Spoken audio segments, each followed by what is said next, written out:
forward the spirit of partnership with private enterprise. I think that really is very encouraging. I think whether it's from a direct tax perspective or even from a business perspective, how they would like to collaborate with private enterprise to in a partnership mode. I think that really improves the or completely narrows the trust deficit and improves the trust between government and private sector. So first we thank the secretaries for laying it out very clearly. Uh, uh, we'd also like to congratulate the government for this historic US trade deal. I think as Nagaraja just said, I think we are extremely happy. I think perhaps our enthusiasm did not come out but it's truly momentous. I think whatever was the limited cloud on the horizon have also been lifted, and I think the onus is on the private sector to reciprocate through fresh investments in capacity, which I think is the ask of the government. You really wanted me to kick off with a question. My question is Senator Thakur or to the other secretaries on the the US trade deal was perhaps not anticipated at the time of the participation. And also, disinvestment is perhaps the one element that is not being factored in a large way into the budget. And your thoughts on would this give us or give the country and the government more headroom to do a little bit more on the capital expenditure side to further drive the economy, keeping the glide path of 50% central government debt to the base amount? Like you said, Vijay, that when the budget was prepared, or even in the pre-budget consultations, we were working on the situation as it existed then, and a good deal of uncertainty has been removed. So we look forward to greater buoyancy, but even despite that, the budget map is transparently reviewed in the books, and we are confident, we were confident when we put it out, when we spelled it out, that we will be able to achieve the commitment transparently laid out of being on the right path on the debt to GDP as well as on the fiscal that we have triangulated.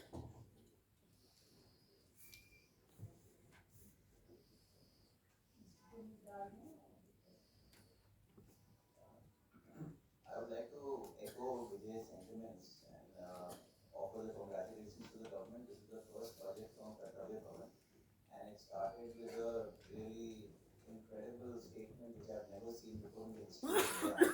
That what is the duty of the government? Is Kartavya Bhavana se government budget bana rahi hai.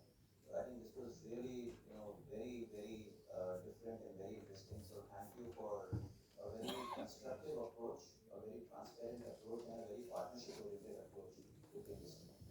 And also there is a shift from just domestic growth to creating global competitiveness, and there's a lot of detailing of the vision where as I said, investments in infrastructure, investment in logistics, and specific areas have been identified. So it's again very interesting, how the macro vision is being translated into small details and a lot of details on it. I have two questions, man. I think one is that you have lots of ideas for MSMEs, and I think they are members of Ficci and also members of our core supply chain.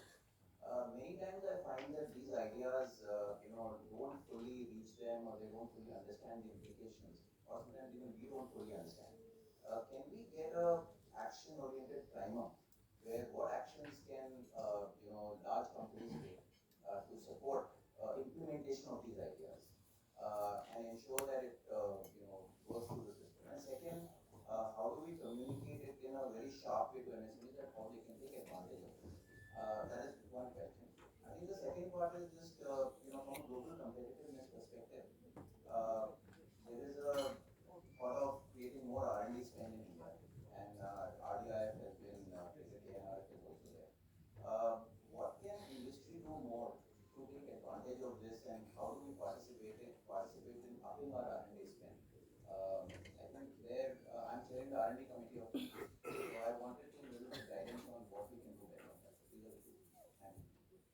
So the MSME, I would take that not as a question but as a suggestion, and I would take that as the lead Vicky is taking on preparing the primer in consultation with us as well as MSME. We are working together with MSME. Like I mentioned that for MSMEs, we have tried to outline the direction, but it is a holistic approach from all sides: equity, credit, trade finance, as well as professional support. But the devil will be in the detail, and we are also keen that we are able to track how MSMEs grow. So, if you notice that line in the budget speech about incentivizing value added, specifically may not have been mentioned, but it is about allowing and enabling MSMEs to grow further from wherever they are in whichever sector they are. So we are happy to collaborate in putting together material that can transmit this to the MSMEs to take advantage of the various schemes. That's one. On the RDIF and ANRF, these are large fundings that the government has put across there. And the RDIF is moving very fast. The approval came late last year, and the rules have been placed, are in place and notified. I believe the RFP is out for second level fund managers.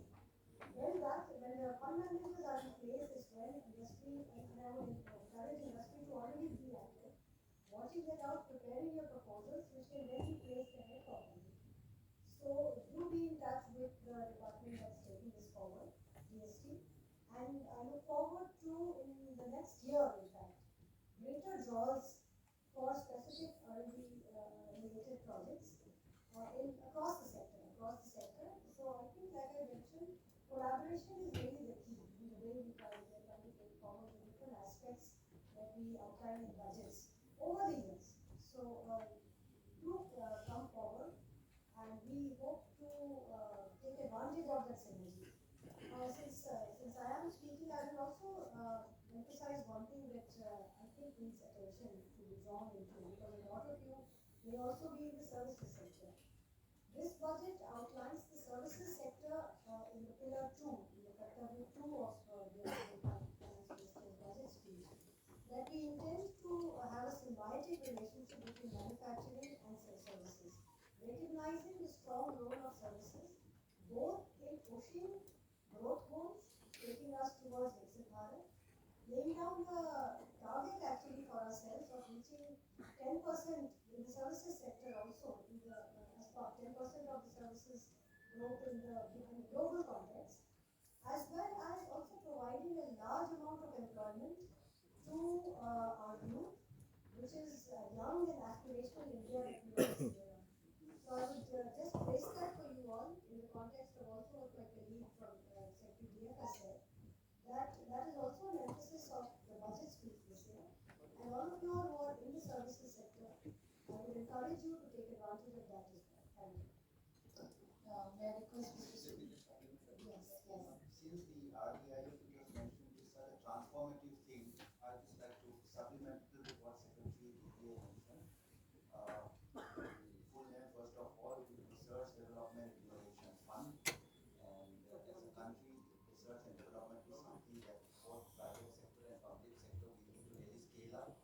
Because if you step back a bit, you know the real growth, the real prosperity, the real wealth, in fact, comes from the discoveries.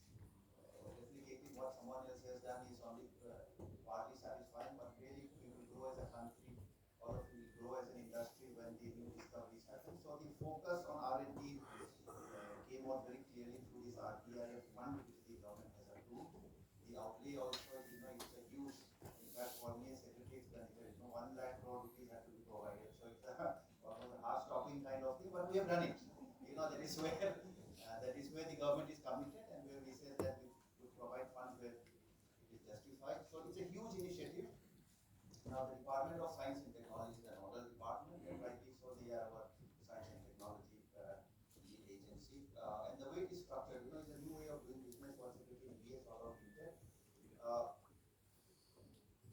In the Anusandhan Research Foundation, there is a special purpose fund which has been created, to which these resources will be kept.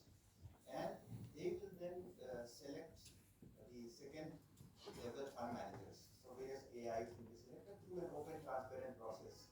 AIs who operate in other sectors will also get into this, and once they are in place and the extremely concessional financing is provided to them, the project selection, there will be a clear firewall. In fact, this is one of the clearest provisions in the guidelines that the government agencies, government departments should not be involved in that project selection. Whether this R&D project or this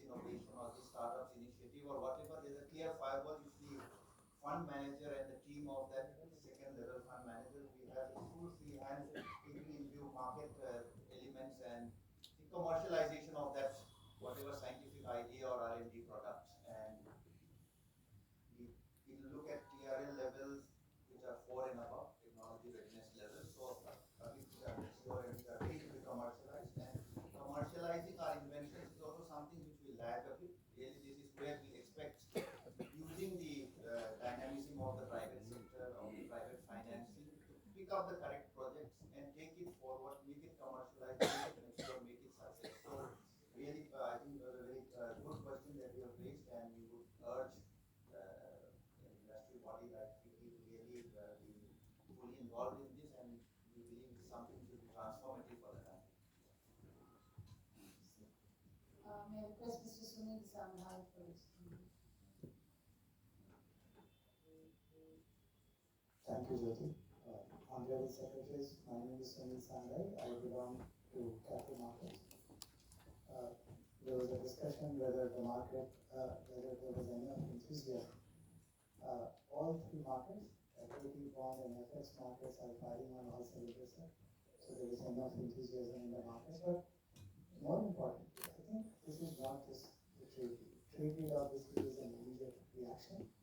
But if you really see, and therefore I would want to compliment all of you for a comprehensive 360-degree approach to the budget. In the last 2-3 budgets, there is a continuum. First, the corporate tax was rationalized, then the personal tax, then GST, now custom, and the expenditure has been kept, the capital expenditure has been kept with the fiscal prudence. I think all of that together is indicating what you are seeing, and I'm sure you have seen the market this morning. I have two questions. One for Secretary DVA and one for DFS. Ma'am, 12.2 lakhs crore capex. We were a bit worried because we knew that there is going to be a pressure on revenue, so whether the capex will have the first casualty. But we kept it, not only we kept, but also increased by 9%, which is really positive sign. In addition to that, the states also will chip in, and then the private sector also will chip in. So all put together, we would expect 17-18 lakhs crores to be invested in the infrastructure sector. Now, with that kind of investment, we have seen the past, the growth is good. That will definitely grow. I don't think anybody can stop. The point is that how do we make sure that this gets invested? The execution is always a challenge. And the execution part now involves the ground level reality, which is states. So often we get this question asked by our clients as to how do we execute, how do we get land, how do we get all these permissions and all of that. Is there any concentrated effort from the government to make sure that this money is spent and well executed? And one add-on part, because Secretary Deepan is not here, 80,000 crore target for this investment. Is privatization is also part of that, or is only the asset market here? The reason I'm raising this privatization because privatization also improves the efficiency. So are we focused on both, or just the asset monetization? And then I'll come back and have a question for Secretary Deepan as well. So there were several questions in one question. So I'll take them the subparts one by one. So on the CAPEX thrust, you're right, put together the enhanced allocation on the state support for capital investment, the grants FASCI that we have, that is got enhanced. We have enhanced our own commitment from central government side on CAPEX. And I think what you're saying is a very important point, that eventually execution and implementation of budget programs is key. And we have been focusing on that as well, which is why we are seeing the growth aggressive, including on, say, for example, what Secretary Expenditure mentioned on the semiconductors. To put aside a large amount of money, it has been uptaken. On the electronic components scheme, it was approved late last year. And I think it must be a new thing that within a couple of months we have doubled the allocation, seeing the response of the investors into that scheme. So we are also, while we are putting higher allocations on things like manufacturing, infrastructure, capital expenditure, we are equally focusing on the nitty-gritties of implementation. One. Secondly, on reforms. So as has been mentioned in the budget speech as well, and you all are aware of the various measures that have been taken. High-level committees have been formed to take forward, go into the depth of details of processes and legislations and rules and regulations, which needs to be reviewed and re-looked at. And we are also implementing those forward. Even with states, the central government has taken the lead in partnering into a dialogue with states. And I don't have the number in front of me, but I'm aware that a number of states have taken steps forward as a result of that interaction as well as on their own. And taking forward that spirit, if you notice in this budget, there are many initiatives like city economic regions, medical hubs, or university townships, in which Honorable FM has announced that this will be done in 3 places, this will be done in 5 places. And to inspire states, it has been all put on challenge mode. So that states who want to come forward and speedily execute, they will be taken on board through a pre-selected fair criteria based on economic dimensions. We will start entering into quick partnerships with states and taking forward these things. So I hope that gives confidence that we are looking at a 360-degree approach from all sides, regardless of which sector it is. The second thing you mentioned about disinvestment targets, yes, I did mention yesterday, a day before, about the asset monetization pipeline. But that does not, Secretary Bhutan spoke during the press conference after the budget as well as yesterday, that 80,000 crores is a large target. And so therefore it can't be singularly achieved by any one emphasis, even if it is asset monetization. It is a mix of disinvestment as well as privatization through various modes, as well as asset monetization. All of this put together, we are hopeful that they will probably exceed the targets. So that said, we are also looking forward to, so like I started off on that question that was asked on our fiscal math. On all sides, our receipts, expenditure, and our debt to GDP as well as fiscal deficit, I'm quite hopeful that given the general momentum, if January is any indication, our receipts, on the receipt side, we will probably see an uptick. And you are telling that. Yeah. Thank you. I think the fiscal math, ma'am, I totally agree with you, and you saw the bond market reaction this morning.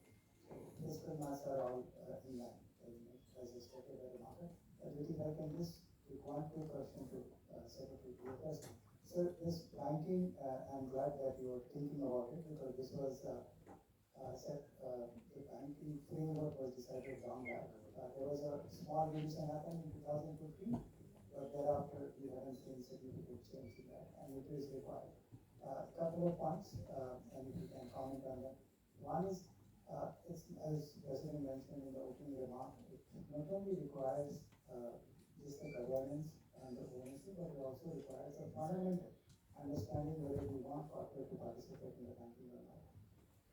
Given that the banking would require capital for the growth, and as you rightly mentioned in your comments, that loan growth is required, and for that we need capital. We have seen in the last few months almost 70 to 80,000 crores of capital has come in through the FDI in the various financial services sector, not just the banking but also non-banking and other areas. So there is a capital available right now, depending on how we structure that. So is there any thinking to also look at just the comprehensive ownership when you set out the terms of condition for this committee? Thank you. I think you have rightly touched some very delicate space.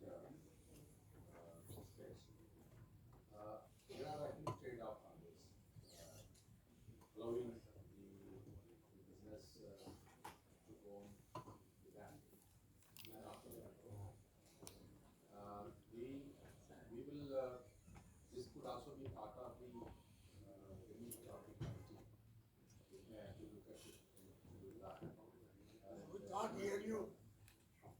Now, the point is, I'm beyond this. Your voice is not audible. The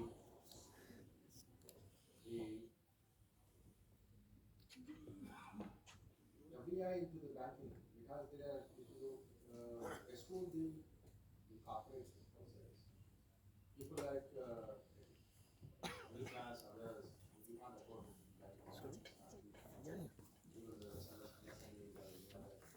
Not possible to them. Nobody can actually invest.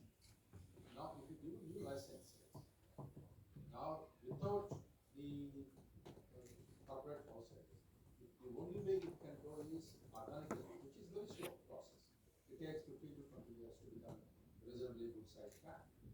Otherwise, unless they bring in FDI. Again, so in the case of FDI, what what happens if the ownership of the company goes? So these are the trade-offs. Whether you allow Indian corporate houses to work with the required guardrails, or you allow, of course, in any case, FDI is now in the private sector, we allow sometimes 100%. So these are the trade-offs that are there. I think I hope the committee will take a look at various options and what is the best going forward so that we will be able to meet our goals. David, Thank you. I think positive time, so we'll just take one last question and still wrapping up. Thank you for a wonderful budget. We are from the pharma industry, so I think it was very positive, the biopharma Shakti scheme that has been announced. I just wanted a clarification. Is this a grant or would this be a kind of a loan? Details will be worked out by the department. It will, so from what I know from my discussions with the department, it will have various subfunds. So some portions will definitely be in the shape of a grant, which is being the way we will be looking forward, particularly in new sectors. But there are many subcomponents which we are going to be looking out for. So I think comment on this is that I think innovation is extremely important for India to become Atmanirbhar and resilient by 2047. And if we take the pharma industry, to make any one product, an innovative product, and to launch a product, if you do it outside India, it takes about $2 billion is the cost. If we do it in India, and that's what we have done as Gopal, we have now 5 innovative products that are launched. It costs about $100 million. So the cost of innovation in India is a real competitive advantage for India, and that is where India can really move forward. I think what is required is a far larger amount of incentive in terms of grant. Earlier there was an R&D tax credit of 200%. So if one could have it, while the government has recognized that this is very important from an innovation point of view, probably one can have a separate discussion as to, from an industry point of view, what will really drive innovation and spur the entire. Take a note of that. We'll discuss with the department. Thank you. We can take this later, please. We are running out of time for Ficci. Small point. You see, while we congratulate the government for the excellent budget, but at the same time, the largest employment generator and labor intensive industry is tourism. The allocation of tourism has absolutely gone down, and the incentives that were given on foreign exchange earning are not no longer there. So I think, what is your comment on that?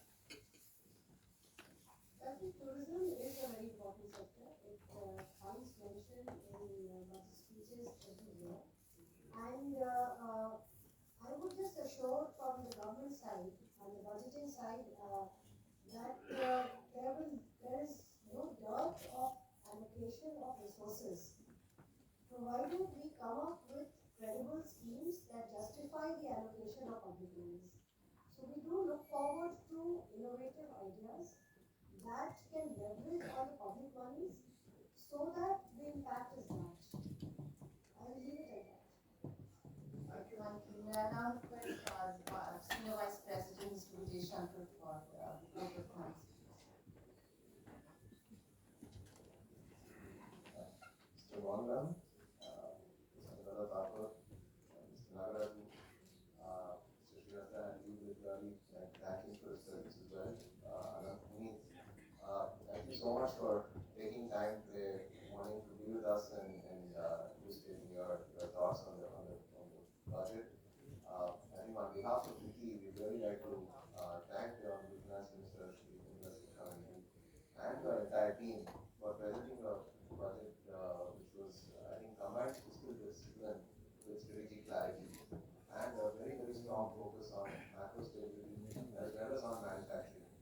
I think as highlighted by the Commerce Minister, the budget aligns strongly with the long-term vision of Viksit Bharat 2047. I think the message is